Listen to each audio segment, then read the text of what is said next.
Okay, so I'm here with Dax from Rocksteady Studios, all the way in London, which is where I'm from, to talk about Batman Arkham City. Now, you just showed us some of the challenge modes, so do you want to tell us a little bit more about that? Absolutely. It was a big announcement that we've made here at Gamescom that, you know, in Batman Arkham City, there's not just an amazing central core narrative story, which is about 25 hours. We've got these side missions as well that takes the game up to about 40 plus hours. And on top of that, we've got challenge mode. So the challenge mode is something we established in Arkham Asylum, but we've really blown out for Arkham City. So this is something that players can use to really refine their skills in combat and in Predator stealth, and it adds a whole new dimension to the game as well. It's been a pleasure.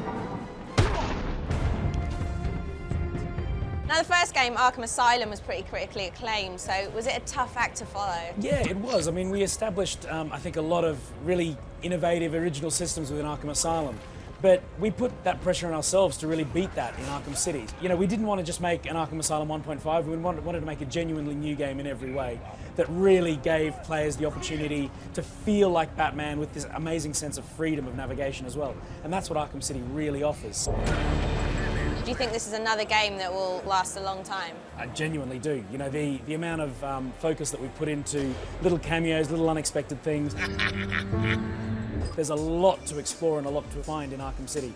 The Riddler challenges alone. In the first game, Riddler laid all of these trophies around Arkham Asylum. He kind of worked out that strategy didn't really work for him, so he stepped up his game in Arkham City. He's laid down 436 trophies for you to identify and you to unlock.